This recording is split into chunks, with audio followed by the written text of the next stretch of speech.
different. We're going to be reading the Complete Illustrated Children's Bible, published by Harvest Kids.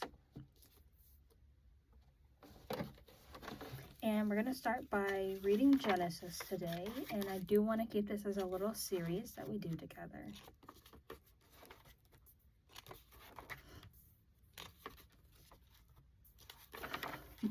The Old Testament.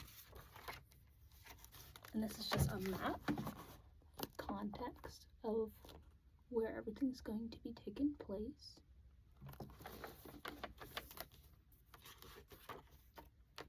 God makes the world. Genesis 1 through 2. In the beginning, there was nothing at all.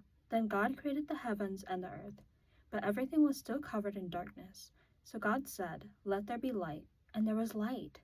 God called the light day and the darkness night, and that was the first day and the first night. In the days that followed, God separated the water from dry land and covered the land with beautiful plants and trees. He made the sun to shine during the day, and the moon and stars to light up the night sky. Then God filled the seas with enormous whales and shiny fish, leaping dolphins and wobbly jellyfish. And he filled the skies with colorful birds. He made animals of all shapes and sizes, swift cheetahs, slow tortoises, huge elephants, and many more. Last of all, God made man and told him to take care of this wonderful world and all the creatures. God was pleased with all he had made and done. So, on the seventh day, he rested and made that day a special day to rest and give thanks.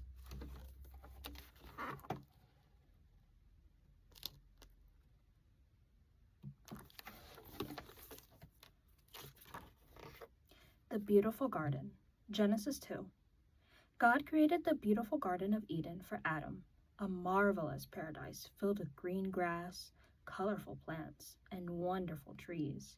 God told Adam that he might help himself to fruit from any of these trees except for one, the tree of knowledge.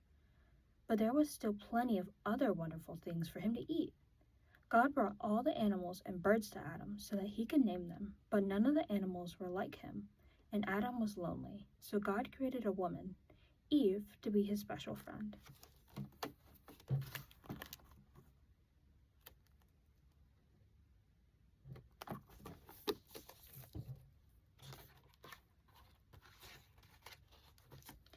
Disobeying God. Genesis 3. Now all of the animals, the most cunning was the snake. One day he said to Eve, "Why don't you eat from the tree of knowledge? The fruit is delicious, and it won't harm you. God doesn't want you to eat it because it will make you wise like him. Take a bite." The fruit looked so delicious that silly Eve did pick some, and she offered some to Adam too, and they both ate it. At once they realized they were naked and tried to cover themselves with leaves. When God found Adam and Eve hiding behind some bushes, he knew what had happened, and he was very angry.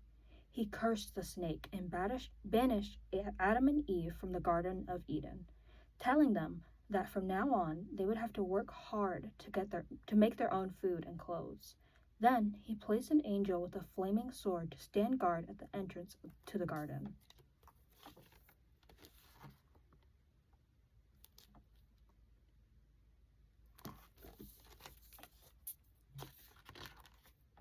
Cain and Abel. Genesis 4. Adam and Eve had two sons. Cain was a farmer who worked in the fields, and Abel was a shepherd. One day, both Cain and Abel brought offerings to God. Abel brought the very best meat to offer to God, and God was pleased. But he was not so pleased with the crops that Cain had brought. Cain was very jealous of his brother, and in a fit of anger he went with him into a field and killed him. When God asked him where his brother was, Cain answered him rudely, "How should I know? Am I my brother's keeper?" But God saw Abel's blood on the ground and was angry. He punished Cain and sent him away from his home and family.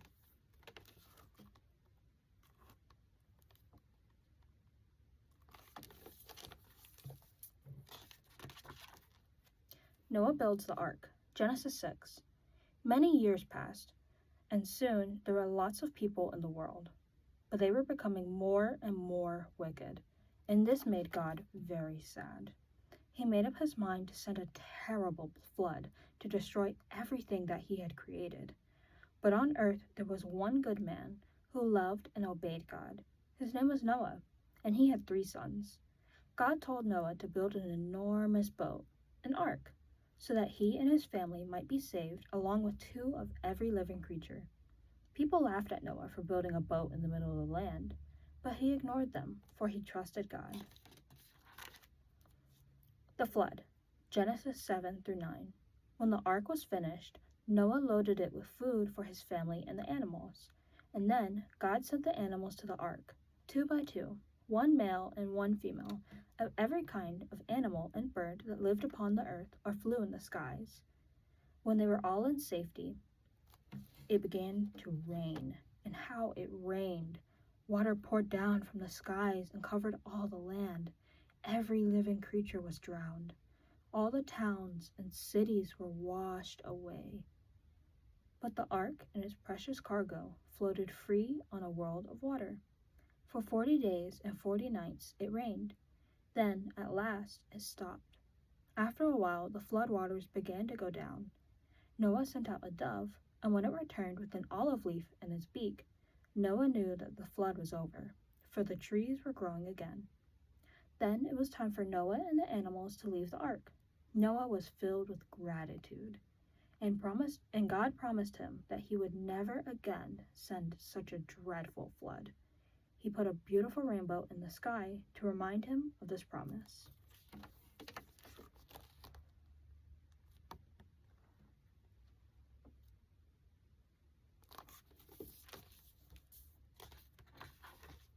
The Tower of Babel, Genesis 11. To begin with, the whole world had only one language, so everyone could understand everyone else. There came a time when a group of Noah's descendants decided to settle down and build a city which would be famous throughout the land, with a tower that would reach to the heavens. But when God saw what they were doing, he was not happy. He feared they were becoming too proud and vain. They had forgotten about God. So God made them unable to understand one another. Soon, a great babel of voices were heard all over the city, with everyone speaking in a different language. No one could understand his neighbor. In all the confusion, building stopped. The wonderful tower was left unfinished. The people scattered far and wide, and the tower became known as the Tower of Babel.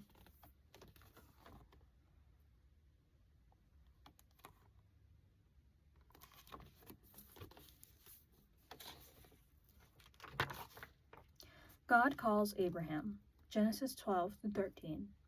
Abraham was a good man who trusted in God. God asked Abraham to leave his home, his country, and his family and go to another land. He promised to bless him and to make him a father of a great nation. Abraham had a good home with large flocks of sheep and cattle. But when God told him to leave, he took his wife, Sarah, his nephew Lot, and his servants and set out for Canaan. Along the way, God appeared to Abraham and told him, "I will give this land to your children." Sarah and Abraham had been unable to have children, but Abraham was overjoyed at this news and built an altar to God and praised him. Later, Abraham took his family to Egypt, for there was a terrible famine. By the time he left Egypt to return to Canaan, he had become very wealthy and owned many animals.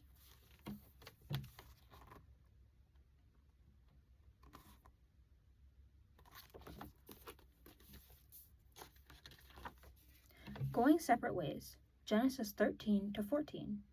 Abraham and his nephew Lot had large flocks of cattle, sheep, and donkeys, so large that there wasn't enough grazing land for all of them, and their herdsmen began to fight. Abraham decided that they would have to split up. He gave Lot the first choice of where to go, and Lot chose to leave Canaan and set off east to the fertile Jordan Valley. Abraham stayed in Canaan. After Lot had left, God called Abraham to him. "Look as far as you can.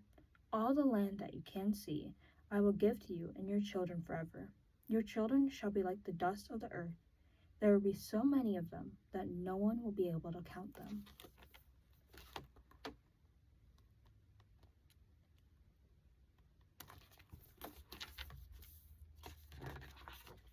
God's promise, Genesis 15 through 17. Abraham and his wife were very old and hadn't had a child, but Abraham trusted in God. God told him that he would be a father and that he would have too many descendants to count, as far as the stars in the sky, and that the land belonged to them. When God told him to prepare a sacrifice. That evening God spoke to him again, telling him that his descendants would be slaves in a country not their own for 400 years. But they would at last be free and would return to their own land, and those who had enslaved them would be punished. When the sun had set and darkness had fallen, a smoking firepot with a blazing torch appeared and passed between the pieces of the sacrifice as a sign to Abraham from God.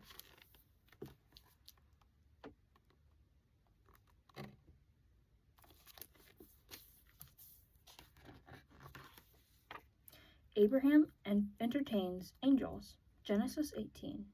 Not long after this, Abraham saw three strangers passing by. He hurried out to meet them and offered to bring water to wash their feet and food for them to eat while they rested in the shade of a nearby tree. Sarah baked some bread while Abraham brought his choicest meat for the men to eat and milk for them to drink. Then one of the men, who was really God, asked Abraham where his wife was. When Abraham replied that she was inside the tent, God told him that he would come back within a year, and that Sarah would have given birth to a son. Sarah was listening in the tent and could not help laughing out loud, for she was far too old to have children. But God asked, "Why is Sarah laughing? Nothing is too hard for the Lord." Sure enough, 9 months later, Sarah gave birth to a baby boy and named him Isaac, which means he laughs.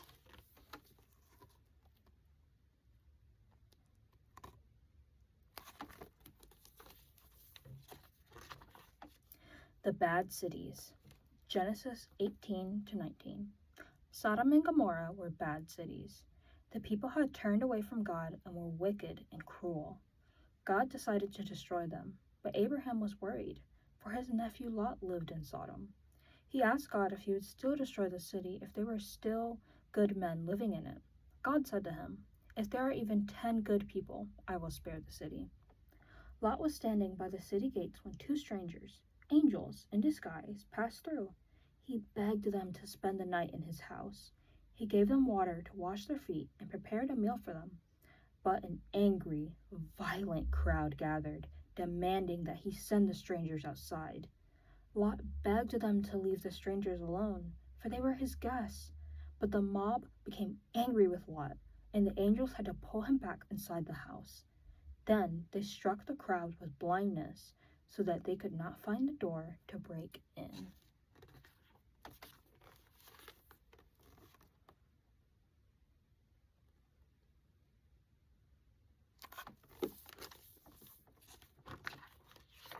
God destroys Sodom. Genesis 19. The angels warned Lot to leave the city with his wife and his daughters that very night, as God was angry and the city would be punished. They took Lot's family by the hand and led them to safety, urging them to hurry. "Flee for your lives, run to the mountains, and don't look back." As Lot and his family hurried away, they could hear dreadful sounds as a storm of burning sulfur rained down on the city. Nothing and no one survived. Not one building, not one person. But Lot's wife could not help looking back, and as she did so, she was instantly turned into a pillar of salt. Lot and his daughters were the only ones to survive the destruction.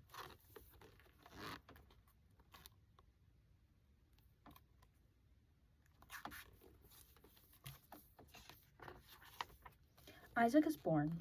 Genesis 21. When Sarah was 90 years old, she gave birth to a baby boy, Isaac, just as God has promised. Abraham and Sarah were overjoyed, but Sarah believed her maidservant Hagar was making fun of her. She was so angry with her that she made Abraham send Hagar away, along with her son Ishmael, who was also Abraham's son. Abraham was sad, but God told him things would work out for Ishmael, So he handed Hagar some food and water and sent her and Ishmael into the desert. Soon all the water was gone, and they began to weep. But the angel of God called to Hagar from heaven and said, "Do not be afraid, Hagar. God has heard the boy crying. Lift him up and take him by the hand, for he will be the father of a great nation."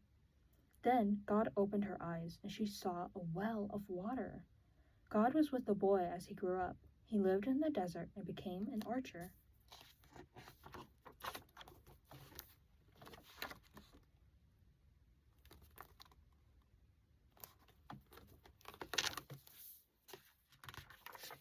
Abraham is tested. Genesis 22. Isaac grew up being a fine young boy, and his father and mother were very proud of him and thankful to God. But one day, God decided to test Abraham's faith. He told Abraham that he must offer the boy as a sacrifice. Abraham was heartbroken, but his faith in God was absolute, and so he prepared everything just as he had been commanded. But as he lifted up his knife, suddenly an angel spoke to him. "Abraham, Abraham, do not harm the boy. I know now that you love the Lord your God with all your heart, for you would be willing to give up your own son." God sent a ram to be sacrificed in the boy's place, and the angel told Abraham that God would truly bless him and his descendants because of his faith.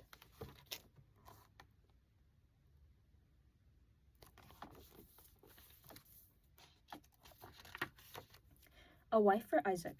Genesis 24. When Isaac had grown into a young man, Abraham asked his most trusted servant to go back to his homeland and find a wife there for his son. This was a difficult task. And when the servant reached his master's hometown, he prayed to God to send him a sign. "Let it be whoever comes to offer water not just to me, but to my camels also." Before he had finished praying, beautiful Rebekah came out to draw water from the well. When the servant asked her if he might have a drink, she offered him her jar straight away, and then hurried to draw another water for his camels too. The servant thanked God for listening to his prayers. He then explained his mission to Rebekah, and when her father was asked, it was agreed that she should become Isaac's wife. When she traveled back to Canaan to meet her new husband, Isaac fell in love with her instantly, and she with him.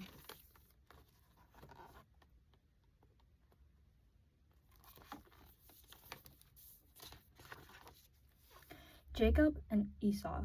Genesis 25 through 27. Rebekah was old before she became pregnant, and when she did, it was with twins. They seemed to kick and push so much inside her that she was worried, but God told her that the two boys would one day be the fathers of two nations.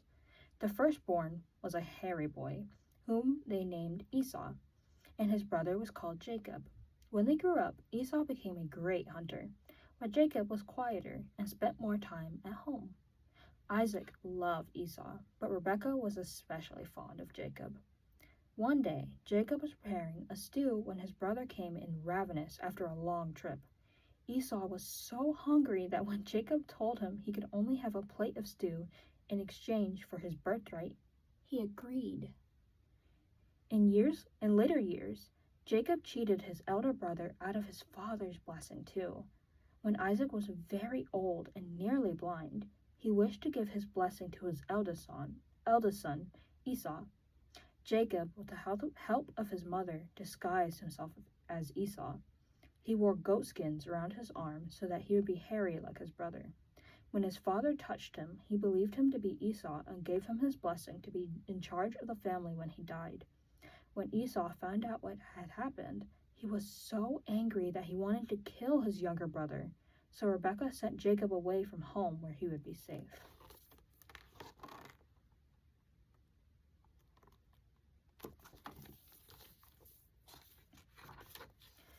Jacob's dream.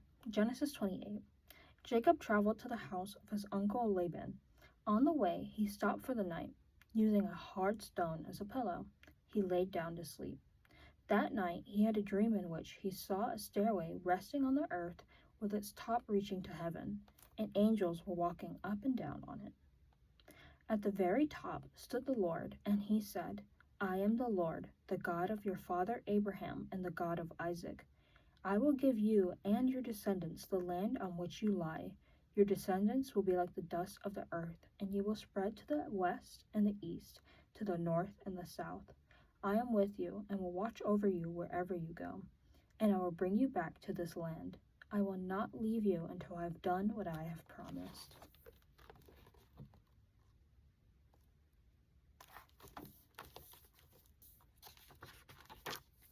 Tricked into marriage. Genesis 29.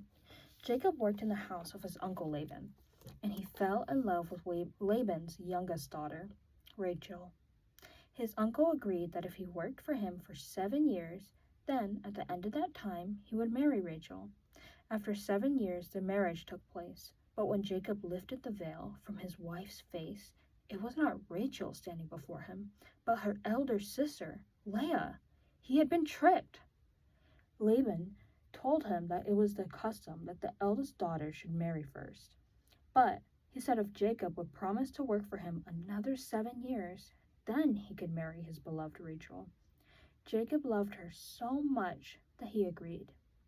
Rachel was always his favorite wife, but God took pity on Leah and blessed her with 4 strong sons, while it was many years before Rachel had a son.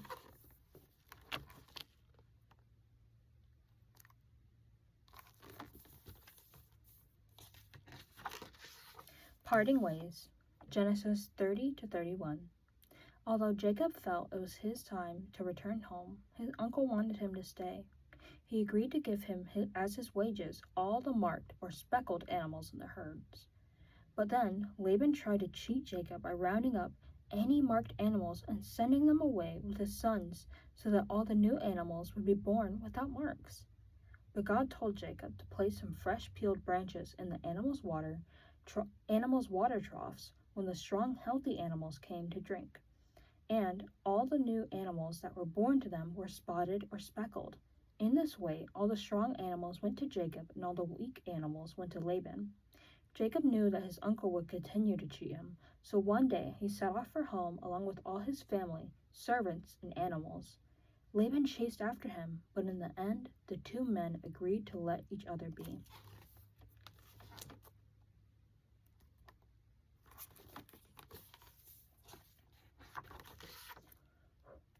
Wrestling with God.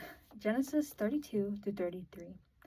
Jacob was worried as he returned home with his family, for he did not know about how his brother Esau would greet him. When a messenger said that Esau was coming to meet him with 400 men, Jacob feared the worst. He sent some of his servants ahead with gifts for his brother to help appease him. Then he sent his family and everything he owned across the river. Jacob himself stayed behind alone to pray. Suddenly a man appeared, and the 2 of them wrestled together until daybreak. When the man saw that he could not overpower him, he touched Jacob's hip so that it would be wrenched. He asked Jacob to let him go, but Jacob replied, "Not unless you bless me." Then the man said, "Your name will no longer be Jacob, but Israel, because you have struggled with God and with men and have overcome." When Jacob asked his name, he gave no reply, but blessed Jacob. Then Jacob understood that he had wrestled with God himself.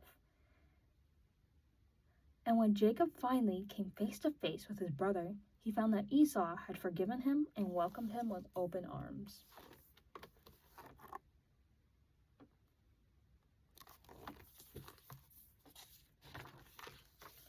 Returning to Bethel.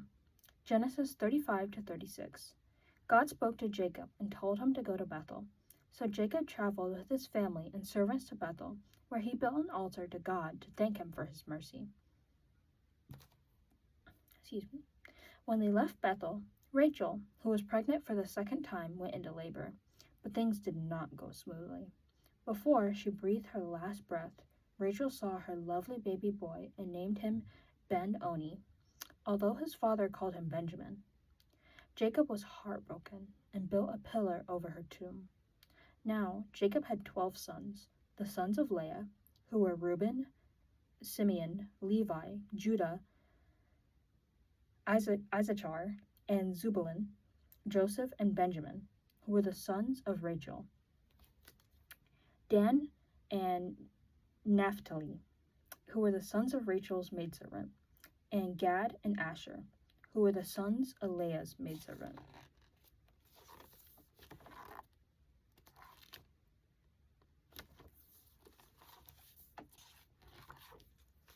Joseph's dreams.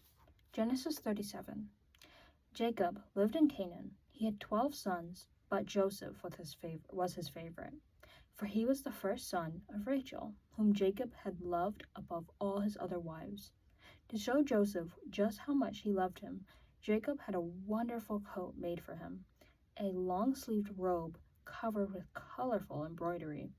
His brothers were jealous, but what really angered them was when he began telling them of the dreams he had. Last night I dreamed that we were collecting sheaves of grain, when suddenly my sheaf stood up straight, and all yours all bowed down before it. What are you saying? Growled the brothers. That you are going to rule over us someday? Be off with you. Joseph had another dream. This time the sun and moon and 11 stars were bowing to me. He told his family. Even Jacob became quite cross when he heard about Joseph's latest dream. Do you really believe that your mother and I and all your brothers are going to bow down before you? Don't get too big for your boots.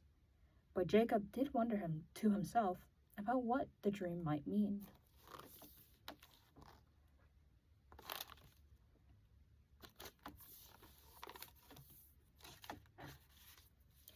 Brother for sale. Genesis 37. Joseph's brothers had had enough. What with the fabulous coat and now these dreadful dreams? They felt the time had come to get rid of their annoying brother. One day, when they were out in the fields, the brothers set upon him, tearing off his precious multicolored coat and throwing him into a deep pit. Then they sat down nearby to eat, deaf to his cries for help. Shortly, they saw a caravan of Ishmaelite traders passing on their camels on their way to Egypt. Quick as a flash, they decided to sell Joseph to the traders. Then they took his beautiful coat and smeared it with the blood of a goat. Afterward, they trooped home with long faces and showed the coat to their father, saying that Joseph had been killed by a wild animal. Jacob was heartbroken at the death of his beloved son.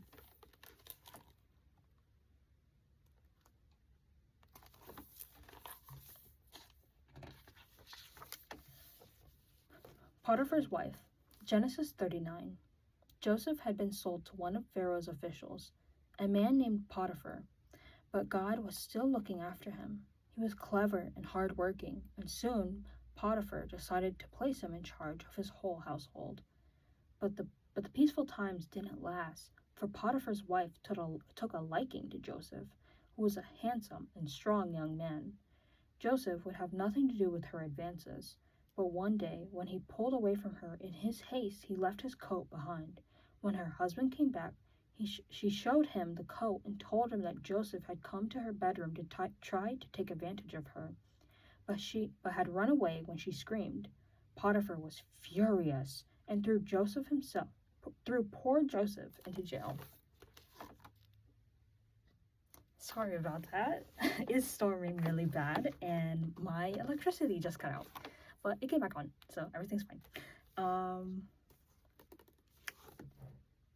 I will start over a few sentences back. When her husband came back, she showed him the coat and told him that Joseph had come to her bedroom to try to take advantage of her, but had run away when she screamed. Potiphar was furious and threw poor Joseph into jail.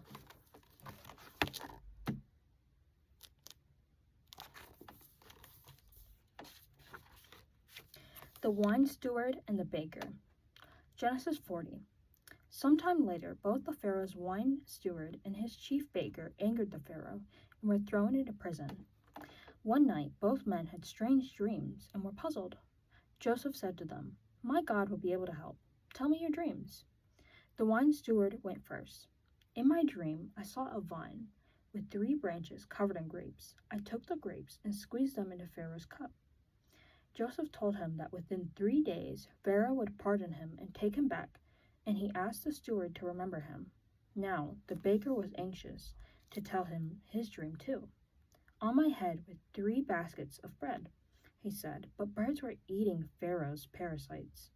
But birds were eating Pharaoh's pastries. Joseph was sad. "Within 3 days, Pharaoh will cut off your head and the birds will eat your flesh." Things turned out just as Joseph had foretold. In 3 days, it was Pharaoh's birthday, and on that day he pardoned the cupbearer and gave him back his job, but he hanged the chief baker.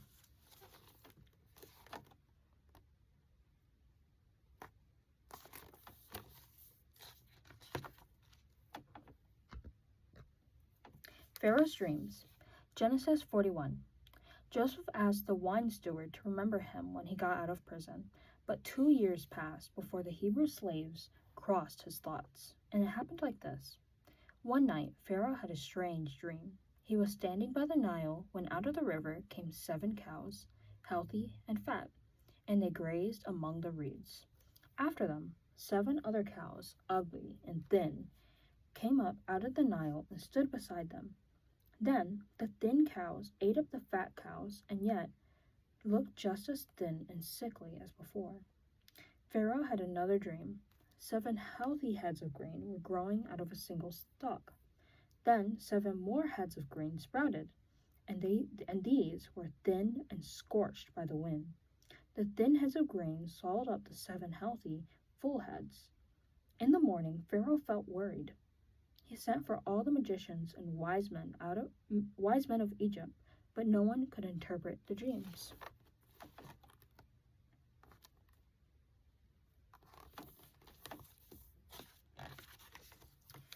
What can it mean? Genesis 41. It was then that the wine steward remembered Joseph, and the slave was brought before mighty Pharaoh, who asked him to explain his dream. "I cannot do it," Joseph replied to Pharaoh, "but God will be able to explain." Once Pharaoh had told him his dream, Joseph replied, "These 2 dreams are really one and the same. The 7 cows and the 7 heads of grain are 7 years. The land will be blessed with 7 years of healthy crops and bountiful harvests, but they will be followed by 7 years of dreadful famine. You will need to plan carefully to prepare for what lies ahead." Pharaoh spoke to his advisors, then turned to Joseph, saying, "It is clear to me that you are the man we need. Since God has made all this known to you, I will put you in charge of my land. You will be second only to me in all of Egypt." With that, Pharaoh put his own signet ring on Joseph's finger, a gold chain around his neck, and dressed him in fine linen.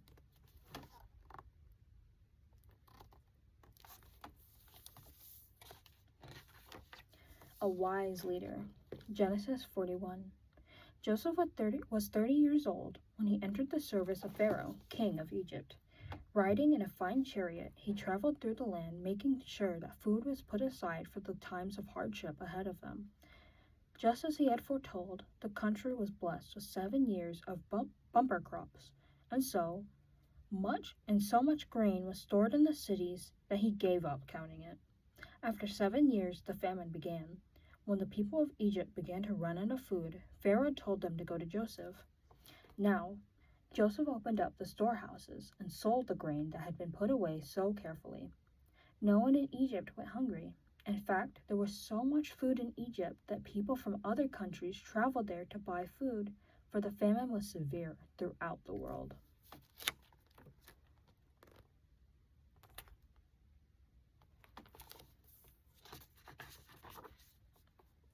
The brothers buy grain. Genesis 42 through 43. In Canaan, the famine had hit Joseph's family hard too. Jacob decided to send his sons to buy grain in Egypt. Only Benjamin stayed behind, for Jacob could not bear to lose his youngest son.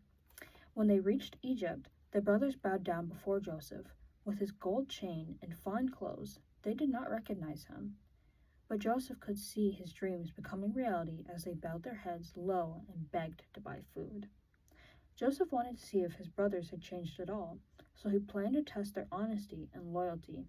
He accused them of being spies, and when they protested their innocence, he agreed to let them go back to Canaan with grain, on the condition that they returned with their youngest brother. Jacob did not want to let Benjamin go, but in the end he had to agree. So the brothers returned with more money to pay for the grain, for when they had opened the sacks, they had been horrified to find that the money they had taken with them to Egypt the first time to pay for the grain was still in them.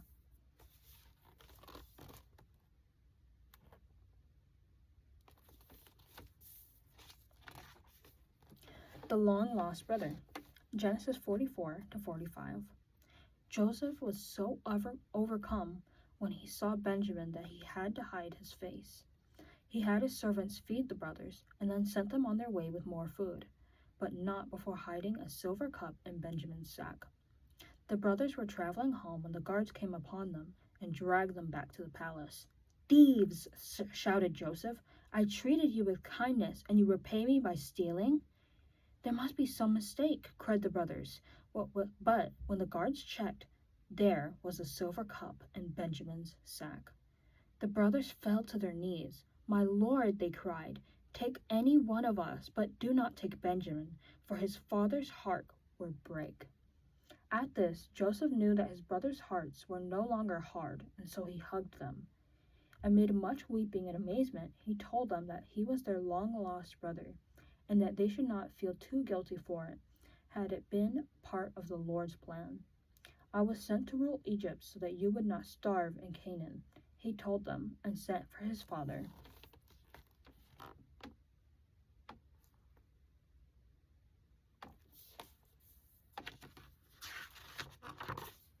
Moving to Egypt, Genesis 46 to 47. Jacob gathered up all his belongings, his herds, flocks, and his family, and traveled to Egypt. God spoke to him, telling him he should not be scared of going to Egypt, for he would lead them out of Egypt once again when the time was right. By now, the members of Jacob's family were 70 in all. Joseph came to meet his father in a great chariot and led him back to Egypt, where he and his family were well treated and given land in Goshen to tend their animals. In the meantime, the famine raged and Joseph was kept busy. But there was still enough food for everyone, although they had to pay Pharaoh, and he became very rich indeed. When the famine was over, they planted seed that Joseph had wisely set aside.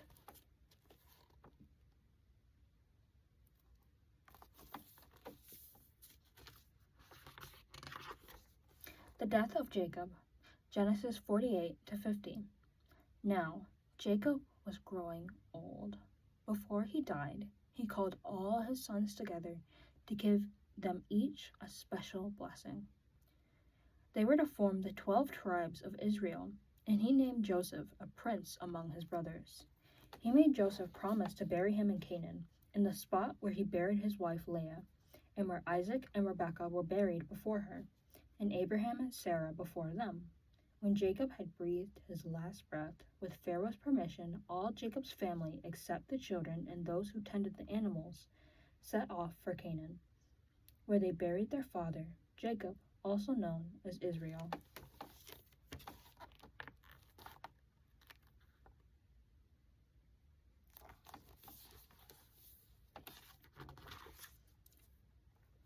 Okay, that was the last verse, and next time we will be starting in Exodus. Thank you for joining me on my video today. If you have any suggestions for any books, feel free to message me on Facebook or Instagram.